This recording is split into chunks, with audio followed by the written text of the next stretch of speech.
4 433 864. 4 433 864. Ok. Lorsqu'on est arrivé ici, on arrête, on fait la simulation du chiffre d'affaires d'abord. Donc, on revient ici, on prix fois nombre. Parce que ici, là, on joue sur le nombre. Prix fois nombre. Voilà.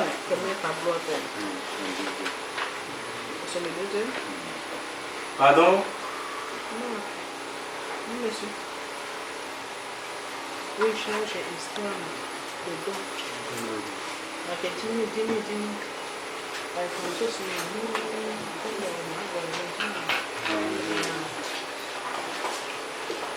Vous devez faire entre chiffre d'affaires et capital. Voilà. Chiffre d'affaires, c'est quoi? Voilà la formule de chiffre d'affaires, un prix fois quantité. Ceux qui, peut-être, qui font la porcherie, de toute façon, ils vont peser le kilo. Et si vous voyez un peu, comme nous ici, c'est nombre. Ça peut être le nombre de tel ou nombre de services. Ok. Donc, là, on va mettre le premier tiret, c'est vente de poulet. Vente de poulet. Ok. On a pris toutes les précautions.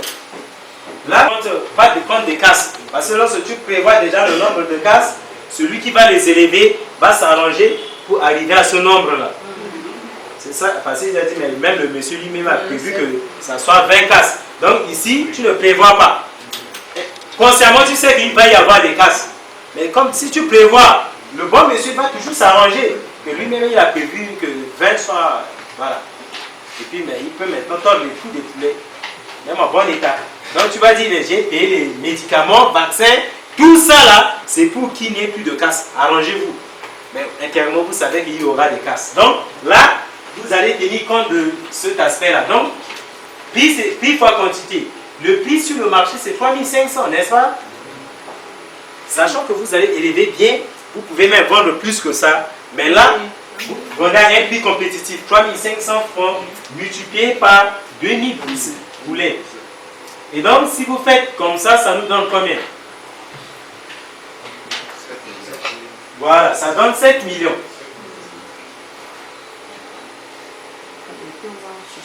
Donc, par bande, ça donne 7 millions.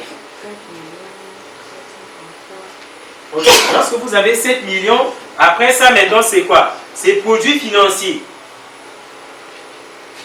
Produits financiers, je vais expliquer, parce qu'ici, on n'a pas. Au fait, le produit financier, comme je l'avais déjà expliqué, c'est lorsque vous achetez aussi des actions des autres entreprises.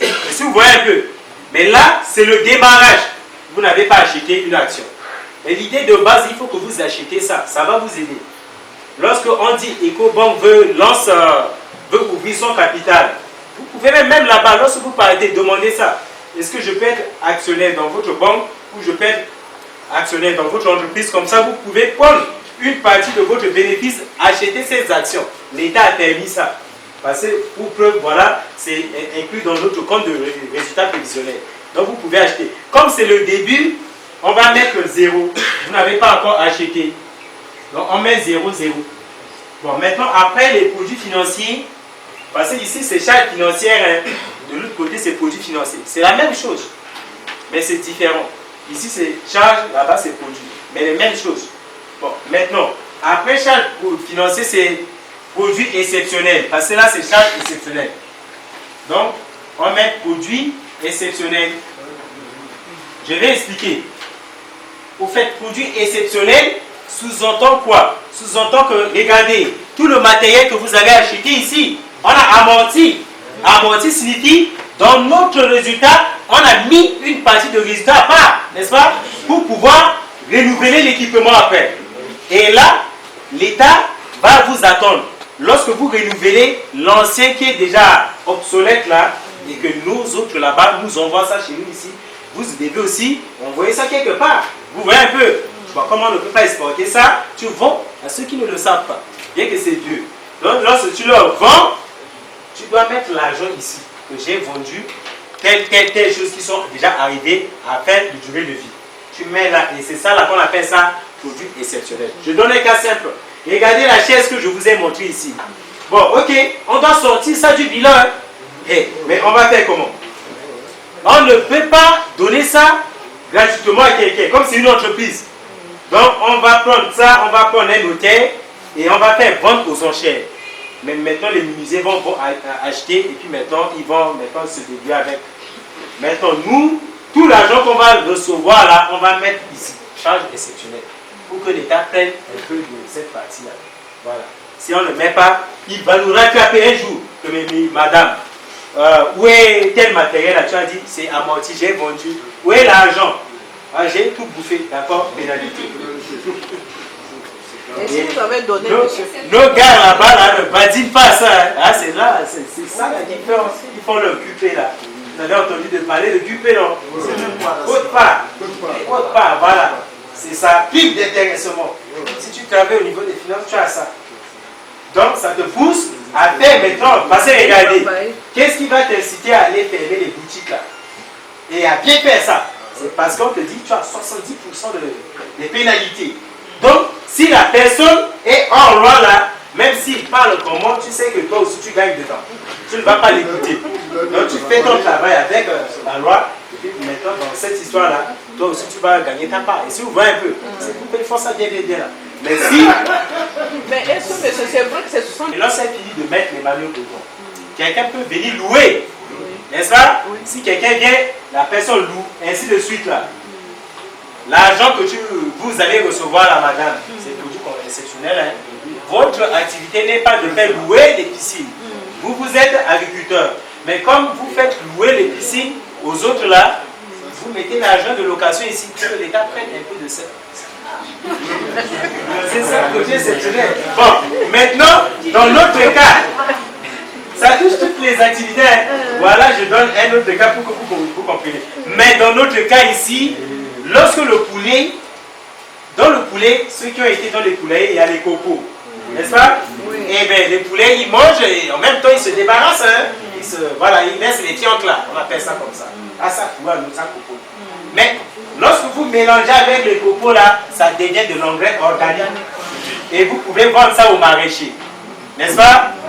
Et là, ça fait beaucoup d'argent. Hein. Voilà. Et donc, cet argent-là, c'est ce qu'on appelle, lorsque tu vends ces copeaux, tu mets ici, produit complémentaire. Exceptionnel. Comme ça, l'État regarde et l'État sait que tu travailles bien. Et il prend aussi sa part. Donc, j'ai vu que là-bas, ça ne marchait pas. Maintenant, j'ai ramené ici. Mais les travailleurs là-bas se sont fâchés parce qu'à la louer, ils sont contrôlés à louer 500 par jour. Voilà.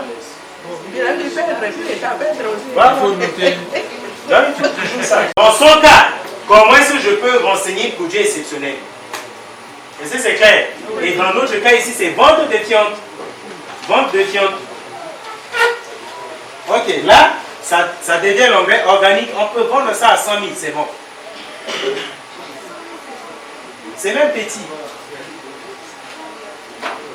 Lorsque vous faites cette activité, vous pouvez à côté de ça créer une entreprise de l'engrais organique. Voilà, et là ça va marcher. Et donc là, vous voyez qu'ici il n'y a pas assez de choses. Hein.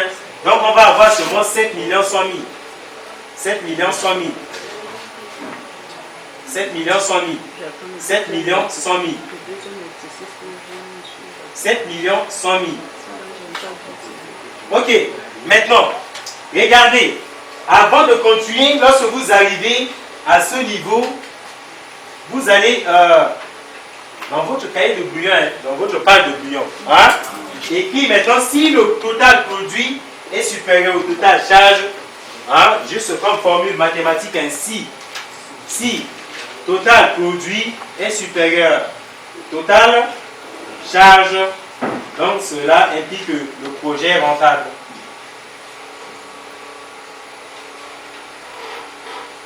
Voilà, le projet est rentable. Et l'inverse aussi, c'est que pour faire sigma, là, c'est la somme, hein, somme de produits. Mais vous pouvez dire simplement le total. Ce signe-là signifie total. Si le projet n'est pas rentable, projet non rentable.